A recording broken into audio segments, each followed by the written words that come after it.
I don't know, Mink's Creative Studio. A lot of you guys have requested videos on how to splice images, meaning take an image and make it big, and it's too big for you guys to print. I know for me, I only have an Epson 2803 that will only print up to 8.5 by 14. I do a lot of blankets, and those require bigger images. I've done 16 by 16s, 20 by 20s, so I've had to do a lot of splicing for things. I'm going to show you an example here. This is a blanket that I did. This was a two-parter. There was different parts of the blanket, so I had to do multiple pieces for each part. So this is what the blanket looked like, and then I had to cut it into two pieces. So that's one side, and then there's the other. Nope, that's not the right side. There you go. So what you want to do when you splice an image is you want to find the part that you can splice it in the most convenient location. So for this part, you can see here, this part makes the most sense where I spliced it because it's using the least amount of image. So you see right there, there's less things you have to kind of put together as a puzzle. If I went along this way, now you have all this to kind of put together. So going down this way made the most sense to me. So you can see I did it right there, where you only really had a little bit of the eye. This is not the right one. A little bit of the eye and a slight amount of the K. So for today's example, I'm going to do part of my logo. I changed it around a bit, but I always have my Winks the Penguin. She's a cutie. I'm going to use just her, though.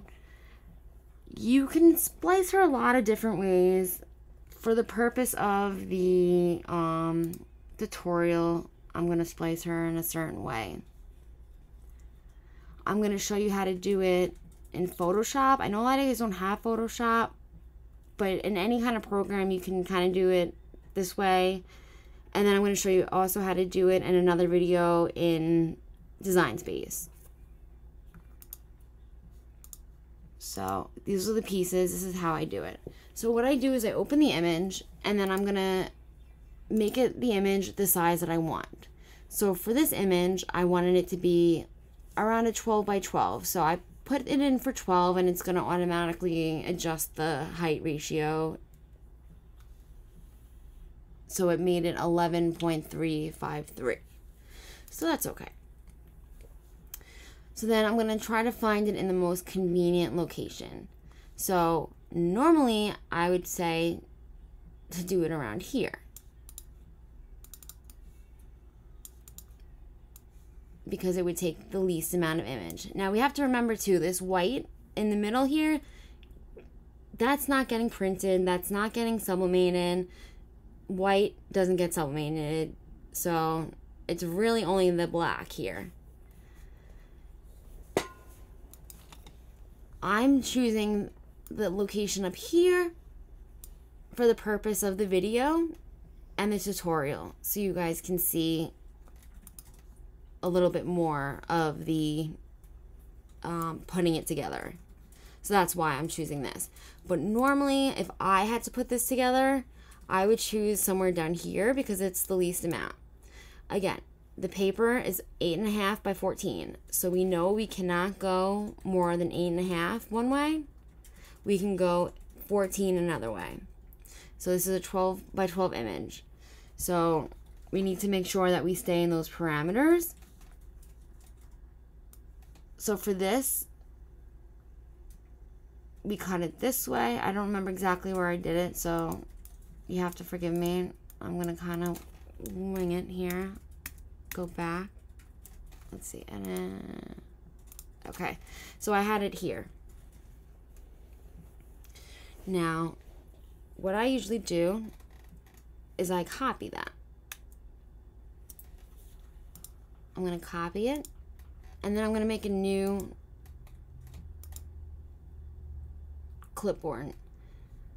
Well, I'm going to make a new document, and I'm going to do it from my clipboard, which I have that image from my clipboard.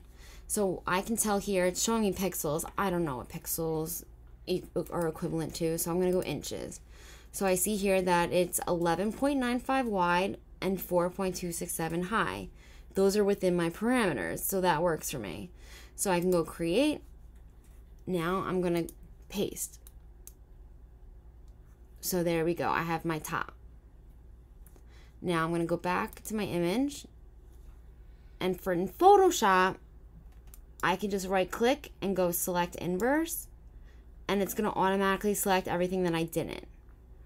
I don't know what program you're using. You might have to manually do it. But you're going to do the same thing. You're going to copy it. Make a new image, new document.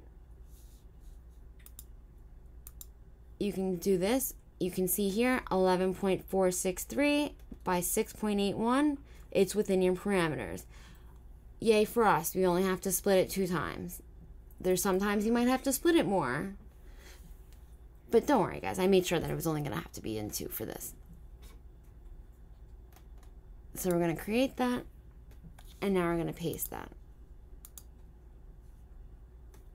Let's zoom out here. So if you want, you can save your document. Make sure nothing gets erased, deleted. So that's really it as far as splitting it in Photoshop. Again, I don't know what program you guys want to use. You're more than welcome to ask me specific program questions as far as what you're using. I love to learn new programs, and I'm sure I can probably figure it out if you want to ask. But from here, what I normally do is I just go ahead and I print. And in Photoshop, you can kind of move it around to where you want. So, as you can see, what was this document? It was more than 11, I believe. So we have to make sure that we're using 8.5 by 14 paper. That's another thing. So you have to make sure that you have the right paper to accommodate what you're printing. So I have 8.5 by 14 A-sub paper in my printer. So I'm going to put that in. Well, I have it in already. I'm going to use that, print it on there, and then we're going to take those 2 pieces and we're going to put them together. So in the next video, I'm going to show you how to do that. If you want to learn how to do this in Design Space, I'm going to show you how to do it with the same image in a different way, in a different cut style to accommodate Design Space because it's a lot smaller parameters.